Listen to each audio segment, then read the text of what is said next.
El lenguaje es aquello que marca la diferencia entre la mera humanidad biológica y el conformarse como sujeto. El sujeto se construye por medio de la interiorización del signo y la integración de los significados en su psique. Es el lenguaje lo que crea y da forma al sujeto. Si es que cambia el lenguaje con que trabaja el sujeto, cambia este con él. Basándonos en lo propuesto por Bakhtin, Vygotsky, Voloshinov y Mead, nuestro grupo forma, a modo de hipótesis, lo siguiente. La integración del lenguaje no determina al individuo de manera estática, sino que, más bien, se convierte en una herramienta por medio de la cual éste puede determinarse a sí mismo, definirse y redefinirse en respuesta a su contexto y las condiciones que éste le presenta. Bakhtin y Voloshinov nos dan a entender que el lenguaje no es solamente un set de reglas estáticas o duras a través de las cuales se produce un significado, sino que se trata más bien de una herramienta mucho más maleable, mucho más sensible al contexto y mucho más sensible a las interacciones específicas que se estén dando. Según Bakhtin, la utilización del lenguaje se basa en enunciados que pueden operar tanto como respuesta a enunciados anteriores, anticipación de enunciados futuros, o en consideración del contexto social en que se encuentra el sujeto. Esto demuestra la flexibilidad y la adaptabilidad del lenguaje. Es más, para Voloshinov, cada situación dialógica da cuenta de un significado y tema determinados. El significado es aquello que se repite cada vez que se utiliza una palabra. Es, básicamente, su definición de diccionario. El tema, en cambio, es sensible a contexto.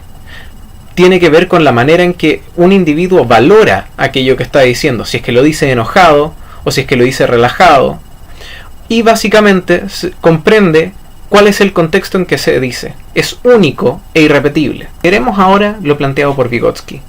Este dice que es por medio de la interiorización del signo, o sea, de los recursos lingüísticos que le proporciona la comunicación y la interacción social, que el sujeto desarrolla sus funciones psicológicas superiores, las cuales son, en otras palabras, la manera en que el sujeto entiende el mundo y es capaz de comunicarse con él, es capaz de trabajar con él. Estas funciones habrán de incluir necesariamente la manera en que el sujeto se percibe y entiende a sí mismo. Lo anterior es fácilmente relacionable con lo que plantea Mead, quien dice que para lograr ser persona es necesaria la experiencia de sí mismo. Es necesario verse como un objeto, cosa que solamente puede realizar por medio de la interacción social y el lenguaje. Debe poder conceptualizarse. Ser objeto es tener un concepto de sí. Dado lo anterior, podemos decir que los materiales proporcionados para comenzar la reflexión pueden interpretarse también como argumentos a favor de nuestra hipótesis. La programación neurolingüística, una técnica de crianza basada en el cuidadoso uso del lenguaje, y las técnicas de liderazgo, que se apoyan en cambiar la manera en que otros entienden su trabajo, muestran cómo es que por medio del lenguaje empleado puede cambiarse la manera que otros manejan su interpretación de la realidad y con ello su conducta. Pero esto no es por arte de magia, ni es únicamente debido a la influencia del apoderado o líder que emplea estas técnicas, sino que es vital la integración de estos nuevos significados por parte del sujeto sobre el cual se producirá el cambio. Depende de la disposición del mismo. En otras palabras, es el sujeto quien se cambia, se reinterpreta de una manera específica en respuesta al contexto bajo el que se encuentra y los recursos que éste le proporciona. Si solo afectase el lenguaje empleado por otro, el cambio en el sujeto se produciría automáticamente.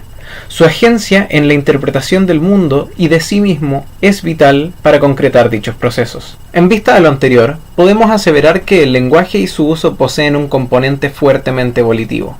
No se trata de una estructura estática y cerrada. La persona voluntariamente decide cómo es que habrá de utilizarlo. Y es este lenguaje el que se interioriza, desarrollando sus funciones psicológicas más complejas y capacitando así a la persona para empezar a hablar de un sí mismo y ser, efectivamente, un sujeto. Toda su visión de mundo y de sí mismo presupondrá, pues, la capacidad de elegir, tal y como delatan los ejemplos anteriormente citados. Todo depende de su actitud y de la manera en que decida manejarse, tal y como hace con cada enunciado.